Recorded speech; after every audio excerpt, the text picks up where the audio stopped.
नमस्कार दोस्तों, मैं आपका मित्र कुमुद रंजन सिंह स्वागत करता हूं आपका अपने इस चैनल में जिसका नाम है लर्न एस्ट्रोलॉजी विद कुमुद रंजन सिंह। दोस्तों, मैं अपने निवास स्थान जमशेदपुर झारखंड से आप लोगों के समक्ष उपस्थित हूं और आज जो मैं एपिसोड लेने जा रहा हूं दोस्तों वो है ग्रहों की नैसर्गिक प्रवृत्ति के बारे में। ठीक है, ग्रहों की नैसर्गिक प्रवृत्ति या नैसर्गिक स्वभाव। ठीक है, इसके बेस पे ग्रहों को कैसे वर्गीकृत किया गया है, कैसे उसका क्लासिफिकेशन हुआ है, उसके बेस पे मैं आज आपको बताऊंगा कि कौन से ग्रह को किस श्रेणी में रखा गया है। ठीक है दोस्तों, इससे पहले कि मैं अपना ये एपिसोड स्टार्ट करूं, मेरा आप लोगों से निवेदन है कि अगर आप मुझसे नए जुड़े हैं तो आप मेरे पुराने सभी एपिसोड्स को देखते हुए ही इस एपिसोड्स पे आएँ ताकि आपको बेसिक कॉन्सेप्ट्स जो है वो क्लियर रहे। सो चलिए दोस्तों, without wasting any time start करते हैं आज के इस लेक्चर को। तो देखिए दोस्तों, आज का जो टॉपिक है वो है ग्रहों की नैसर्गिक प्रवृत्ति या स्वभाव। ठीक है, इनको ग्रह जो होते हैं उनको स्वभाव के अनुसार भी उनको वर्गीकृत किया गया है। ठीक है, तो आज मैं उसके बारे में ही आपको बताऊंगा। तो देखिए दोस्तों, वैदिक एस्ट्रोलॉजी में टोटल 9 ग्रह कंसीडर किए गए हैं। सूर्य, चंद्रमा, मंगल, बुध, बृहस्पति, शुक्र, शनि, राहु और केतु। ठीक है दोस्तों, सूर्य, चंद्रमा, मंगल, बुध, बृहस्पति, शुक्र, शनि, राहु और केतु। और ये माना जाता है कि इन 9 ग्रहों का ही प्रभाव इस पृथ्वी लोक पर रहने वाले जीवों पर पड़ता है। ठीक है, बाकी आप अगर देखेंगे तो बहुत जगह आपके लग्न चार्ट में यूरेनस और नेपच्यून वगैरह भी मेंशन रहती है, लेकिन उनका कोई असर पृथ्वी लोक पर रहने वाले जीवों पर पड़ता नहीं, क्योंकि उनकी रश्मियाँ, उनकी किरणें हम तक पहुंच नहीं पाती, क्योंकि वो बहुत दूर हैं। आई मीन उनके डिस्टेंस हम लोगों से बहुत ज़्यादा है, जिसकी वजह से उनकी जो किरणें हैं, रश्मियाँ हैं, उनका जो इफेक्ट है वो हम लोगों तक पहुंच नहीं पाता। ठीक है, तो वैदिक एस्ट्रोलॉजी में इसलिए सिर्फ 9 ग्रहों को ही कंसिडर किया जाता है। सूर्य, चंद्रमा, मंगल, बुध, बृहस्पति, शुक्र, शनि, राहु और केतु, जिसको मैंने यहाँ पे लिख दिया है। ठीक है दोस्तों, तो देखिए दोस्तों, ग्रहों के स्वभाव के आधार पर या उनके गुण के आधार पर ग्रहों को 3 श्रेणियों में बांटा गया है। ठीक है, 3 श्रेणियों में बांटा गया है। नंबर 1 शुभ ग्रह, नंबर 2 क्रूर ग्रह और नंबर 3 पाप ग्रह। ठीक है दोस्तों, नंबर 1 शुभ ग्रह, नंबर 2 क्रूर ग्रह और नंबर 3 पाप ग्रह। तो शुभ ग्रह में आपके आते हैं बृहस्पति और शुक्र। बृहस्पति जो कि देव गुरु हैं, सभी जो देवताओं की श्रेणी में जितने भी ग्रह आते हैं उनके जो गुरु हैं वो है बृहस्पति देव। ठीक है, और फिर शुक्रदेव। शुक्रदेव दानवों की श्रेणी में जितने भी ग्रह आते हैं उनके जो गुरु हैं वो है शुक्रदेव। ठीक है, तो शुभ ग्रह की श्रेणी में बृहस्पति और शुक्र आते हैं। उसके बाद क्रूर ग्रह, क्रूर ग्रह की श्रेणी में सूर्य और मंगल आता है। ठीक है, याद रखिए दोस्तों, सूर्य और मंगल क्रूर ग्रह की श्रेणी में आ रहे हैं, अशुभ ग्रह की श्रेणी में नहीं आ रहे। ठीक है, क्रूर मतलब बहुत एग्रेसिव। ठीक है, तो क्रूर ग्रह की श्रेणी में आ रहे हैं आपके सूर्य और मंगल। और तीसरी जो श्रेणी है वो है पाप ग्रह। पाप ग्रह की श्रेणी में आते हैं शनि, राहु और केतु। ठीक है दोस्तों, तो 3 श्रेणियां हो गई, शुभ ग्रह, क्रूर ग्रह और पाप ग्रह। शुभ ग्रह की श्रेणी में बृहस्पति और शुक्र, क्रूर ग्रह की श्रेणी में सूर्य और मंगल और पाप ग्रह की श्रेणी में शनि, राहु और केतु। ठीक है दोस्तों, अब देखिए दोस्तों, 2 ग्रह ऐसे बच गए जिनका शुभ प्रभाव या अशुभ प्रभाव या क्रूर प्रभाव जो भी है वो आपके कंडीशनल होता है। आई मीन कुछ परिस्थितियों पे डिपेंड करता है। ठीक है, जैसे बुध, मरकरी।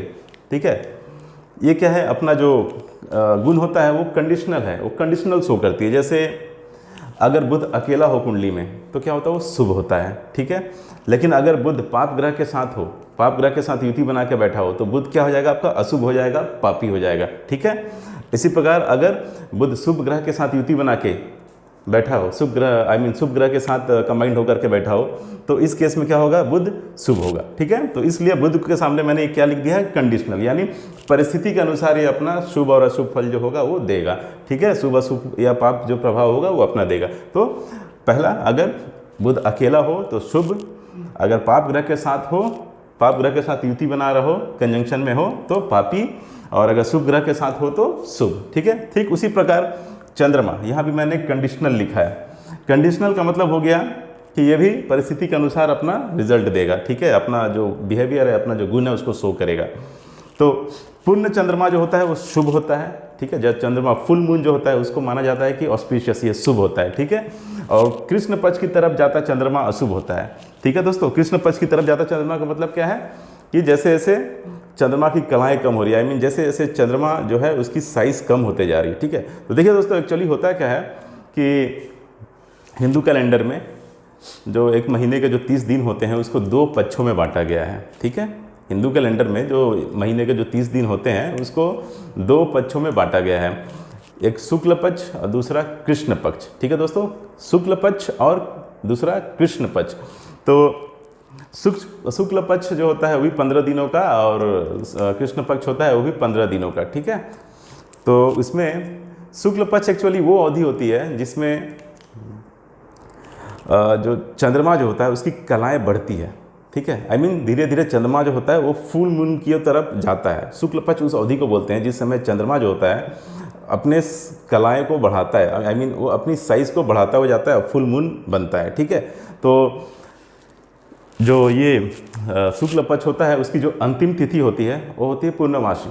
ठीक है, पूर्णमासी जो होती है वो शुक्ल पक्ष की अंतिम तिथि होती है। उसके बाद जो नेक्स्ट डे होता है उससे शुरू होता है आपका कृष्ण पक्ष। तो कृष्ण पक्ष क्या होता है, तो कृष्ण पक्ष में चंद्रमा की कलाएं घटती हैं। ठीक है, यानी चंद्रमा जो हो जो फुल मून है वो धीरे धीरे क्या होगी, उसकी साइज़ कम होते जाएगी। ठीक है, और कृष्ण पक्ष की जो अंतिम तिथि होती है वो होती है अमावस्या। ठीक है, तो जनरली जितने भी मांगलिक कार्य होते हैं जैसे विवाह हुआ, मुंडन का काम हो गया, गृह प्रवेश हो गया या घर की नींव डालनी हो गई, तो वो सब क्या किया जाता है, शुक्ल पक्ष में किया जाता है, क्योंकि चंद्रमा की बढ़ती हुई साइज़ जो होती है, बढ़ती हुई कलाएं जो होती है उसको शुभ माना जाता है और घटती हुई जो कलाएं होती हैं उसको अशुभ माना जाता है। यही कारण है कि पूर्ण चंद्रमा जो है उसको शुभ माना जाता है और कृष्ण पक्ष की तरफ जो जाता हुआ जो चंद्रमा है उसको अशुभ माना जाता है। और शुक्ल पक्ष जो होता है उसको देवताओं का दिन बोला जाता है। ठीक है, शुक्ल पक्ष देवताओं का दिन माना जाता है और कृष्ण पक्ष जो होता है वो पितरों का दिन माना जाता है। ठीक है दोस्तों, तो इस तरीके से क्लियर हो गया दोस्तों कि चंद्रमा,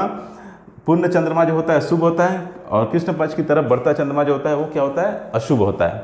तो देखिए दोस्तों, ये तो हो गई ग्रहों की नैसर्गिक प्रवृत्ति और स्वभाव। ठीक है, लेकिन अब ये जो 9 ग्रह हैं वो आपको कैसा रिजल्ट देंगे, ये डिपेंड करता है आपकी कुंडली में ये 9 ग्रह किस तरीके से प्लेस्ड हैं, किस भाव में प्लेस्ड हैं, कितने डिग्री के हैं। ठीक है, और कहीं सूर्य की वजह से अस्त तो नहीं हो गए हैं, बहुत सारी चीज़ें होती है जिनको कंसीडर किया जाता है। ठीक है, तो ये आपकी ये जो 9 ग्रह हैं वो शुभ हो, अशुभ हो या पापी हो, ज़रूरी नहीं है कि अगर वो अशुभ ग्रह की श्रेणी में जो शनि राहु और केतु, आई मीन शनि राहु और केतु जो पाप ग्रह की श्रेणी में आ रहे हैं, ज़रूरी नहीं है कि वो आपको खराब ही रिजल्ट दें। आपकी कुंडली में वो योग कारक भी हो सकते हैं, आपको अच्छे रिजल्ट भी दे सकते हैं। ठीक है, उसी तरीके से जो शुभ ग्रह है बृहस्पति और शुक्र, ये भी हो सकता है, भले ही इनकी जो कैरेक्टरिस्टिक्स होती है, इनकी जो प्रवृत्ति होती है वो शुभ ग्रह की श्रेणी में आते हैं, लेकिन आपकी कुंडली में वो कैसे प्लेस्ड है उस पर डिपेंड करता है कि वो कैसे रिजल्ट देंगे। हो सकता है वो अच्छे प्लेस्ड हैं तो आपको योग कारक रिजल्ट देंगे, पॉजिटिव रिजल्ट देंगे, लेकिन अगर निगेटिवली प्लेस्ड हैं अर्थात उनकी जो पोजीशन है वो सही नहीं है, कुंडली में सही भाव में प्लेस्ड नहीं है, तो वो आपको निगेटिव रिजल्ट देंगे। ठीक उसी प्रकार क्रूर ग्रह सूर्य और मंगल भी अगर आपकी कुंडली में वेल प्लेस्ड हैं, अच्छे जगह पे अच्छे स्थान पे हैं तो अच्छे रिजल्ट देंगे, और अगर खराब स्थान पे हैं तो खराब रिजल्ट देंगे। तो कहने का मतलब यही है कि ये ग्रहों की नैसर्गिक प्रवृत्ति होती है, उनको शुभ, क्रूर और पाप की श्रेणी में रखा गया है, 3 श्रेणियों में उनको रखा गया है। ठीक है, लेकिन ये आपकी कुंडली में आपके लिए कैसा रिजल्ट देंगे वो तय होगा आपकी कुंडली में ये ग्रह किस तरीके से किस हाउस में प्लेस्ड हैं उसके बेस पे। ठीक है दोस्तों, तो मैं उम्मीद करता हूँ कि आपको जो मैंने अभी बताया है, जो भी कुछ भी समझा है वो आप लोगों को समझ में आया होगा, और अगर इसके बाद भी कुछ डाउट अगर बचती है तो आप कमेंट सेक्शन में आकर कमेंट कर सकते हैं। मैं कोशिश करूँगा कि जितना जल्द से जल्द हो सके मैं उसका रिप्लाई करूँ। ठीक है दोस्तों, तो कुछ ऐसे कॉन्सेप्ट्स हैं दोस्तों जिसका मैं यहाँ पे जिक्र कर रहा हूँ, लेकिन मैं इन फ्यूचर उस कॉन्सेप्ट्स को, आई मीन उस टॉपिक पे एक डिटेल वीडियो भी बनाऊंगा। लेकिन फिलहाल आपको एक एपिसोड से दूसरे एपिसोड में जंप करने के लिए जितनी बेसिक कॉन्सेप्ट की ज़रूरत है वो मैं आपको ज़रूर बताता चलूँगा। ठीक है, जैसे मैंने यहाँ आपको शुक्ल पक्ष और कृष्ण पक्ष के बारे में बताया, तो वो एक डिटेल टॉपिक है। लेकिन फिलहाल जब मैं नेक्स्ट टॉपिक में जाऊँ या आगे के मेरे जैसे ऐसे एपिसोड बने तो आपको कोई दिक्कत ना हो उसके बेसिस को समझने में, इसलिए मैंने इसको यहाँ पे टच कर दिया। एक मोटा मोटी जो आइडिया होती है, जो बेसिक कॉन्सेप्ट होता है वो आपको दे दिया, लेकिन इसकी डिटेल जानकारी भी मैं आगे के एपिसोड्स में जैसे जैसे आगे बढ़ता जाऊँगा मैं शुक्ल पक्ष और कृष्ण पक्ष के बारे में भी एक डिटेल एपिसोड जरूर बनाऊँगा। ठीक है, एक स्लेश मात्र भी डाउट आपके दिमाग में, आपके मस्तिष्क में रहने नहीं दूंगा। मैं बिल्कुल इसका आश्वासन देता हूँ आपको। ठीक है दोस्तों, तो ठीक है दोस्तों, अगर आपको मेरा ये वीडियो पसंद आ रहा हो, मेरा ये लेक्चर पसंद आ रहा हो, तो आप मेरे चैनल को लाइक कीजिए, शेयर कीजिए और सब्सक्राइब कीजिए और बेल आइकन को जरूर प्रेस कीजिए, ताकि जैसे ही मैं कोई नई वीडियो अपलोड करूँ तो उसकी नोटिफिकेशन आपको मिल जाए, उसकी जानकारी आपको मिल जाए। ठीक है दोस्तों, तो चलिए दोस्तों, मिलते हैं अगले एपिसोड में। तब तक के लिए नमस्कार, जय श्री कृष्णा, जय हिंद।